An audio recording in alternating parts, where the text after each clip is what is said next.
So we're going to write, so the reason that it's divided like this is we're going to write out in English what we're going to do, and then we're going to actually do the math. And that's why I unstapled them, because the numbers that we're going to use are the numbers on this other page.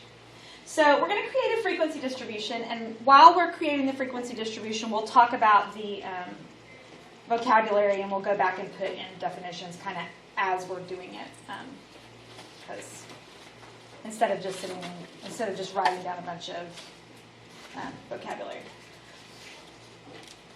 Okay, so a frequency distribution is exactly what it sounds like. It is something that helps us to determine the frequency at which certain types of data occur. So I'll give you a real definition in just a minute, but we're going to use the data that's on the other page. It's the numbers, it's sample of quiz grades taken from 600 students at Olympia High School that were taking statistics, and they want us to construct a frequency distribution that has 7 classes. So when we say 7 classes, what we mean is 7 different categories that we're going to put our data into. They call them classes. So the first thing that we're going to do is determine the number of classes. They gave it to us in this case, so.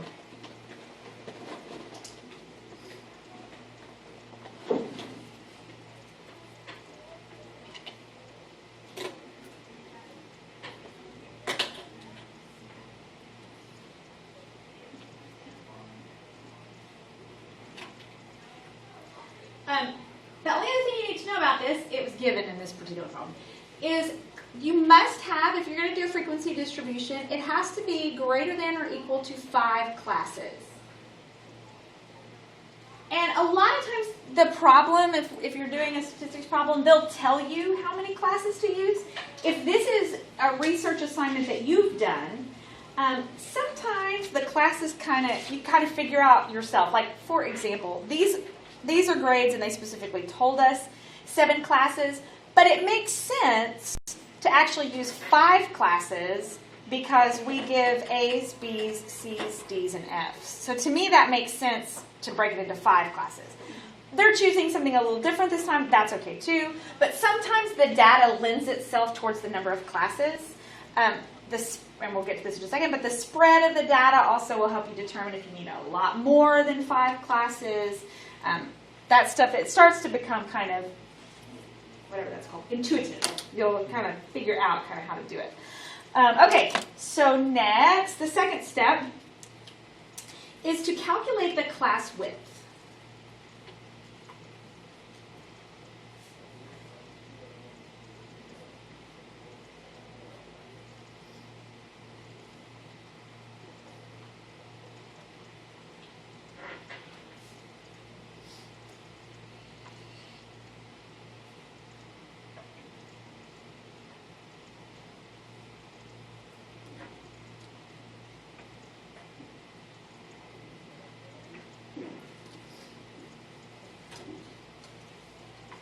All right, the class width is how wide each one of our classes is. The way you find it is the maximum data value minus the minimum data value divided by the number of classes. So if I look on my little sheet, my max,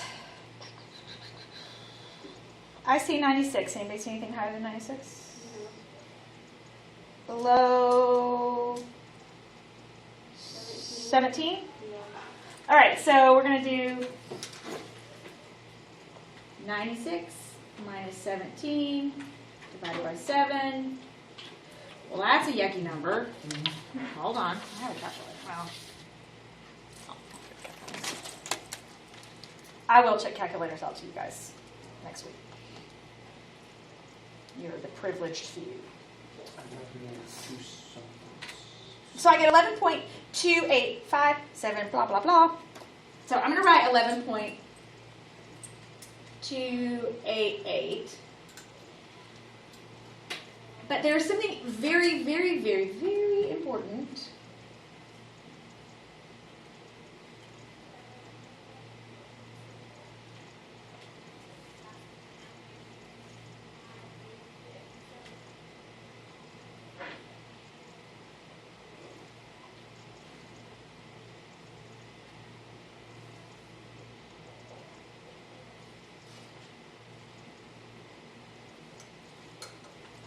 Now, you are always, it doesn't matter what the decimal is. So mine is 11.2, and normally in rounding, that would not round up.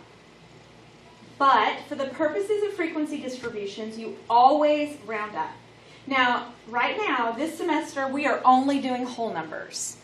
Next semester, we'll do one frequency distribution that has decimals, and you just round up to the next decimal, whatever decimal it is you're going to. You just round up to the next nearest one. So it's not harder, but for right now, we're just going to round up to the next whole number. And when we get into what we're using these for, I think that part will kind of make sense. All right, next step.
Okay, so now we're going to be finding our class limits. So real quick, flip over to the page before, and let's write down the definition of class limits so it makes sense.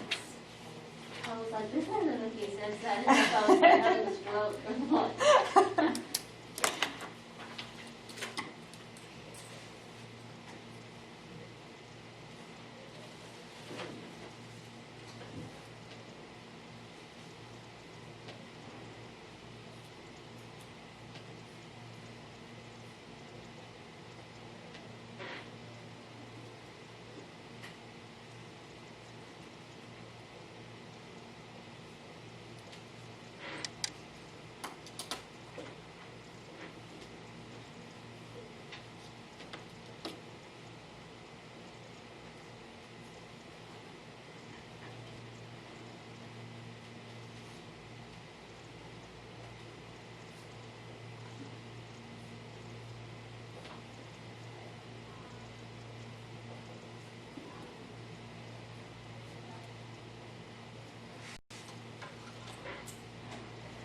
All right, so I like to think of my classes, and you'll see in just a second what we're going to do with all these scores. I like to think of my classes kind of like little bins. And we're going to take all of our data and put it in the bin where it belongs. So the class limits tell us what numbers can go in that bin. So if the upper class limit is 70 and the lower class limit is 63, then the only things that can go in that bin are the numbers 63 through 70. So the classes tell us what is the highest data value that can go in this bin and what is the lowest data value. Now, finding the class limits is where sometimes people get confused. But if you'll just do exactly what it says, it will work every time and it will not be confusing. So down here on the bottom, we're going to go ahead on this little chart here, and we are going to divide into our 7 classes. 1, 2, 3, 4, 5, 6. I don't know why there's one extra box, but there it is. Okay, so we have to find our lowest data value, which we said was what, 17? Yes. Okay, so 17 is going to be our lower class limit. And then our class width we said was, oh, we didn't say what it was. What is our class width? 12. All right, so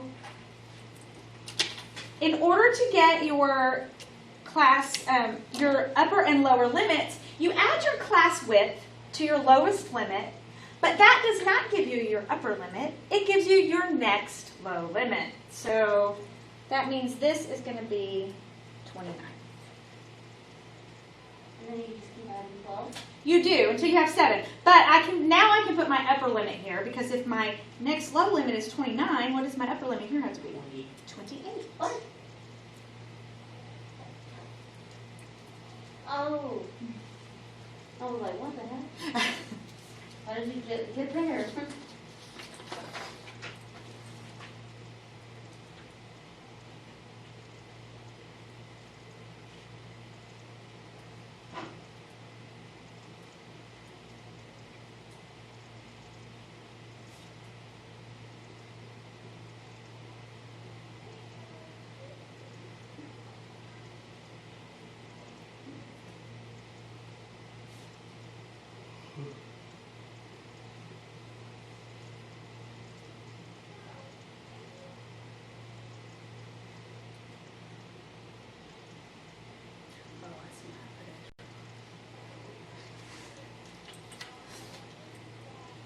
All right.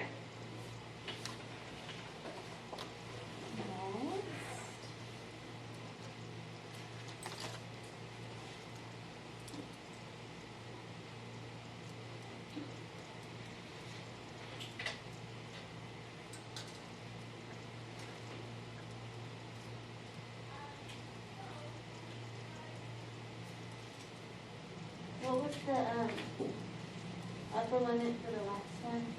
100, because the next one would have been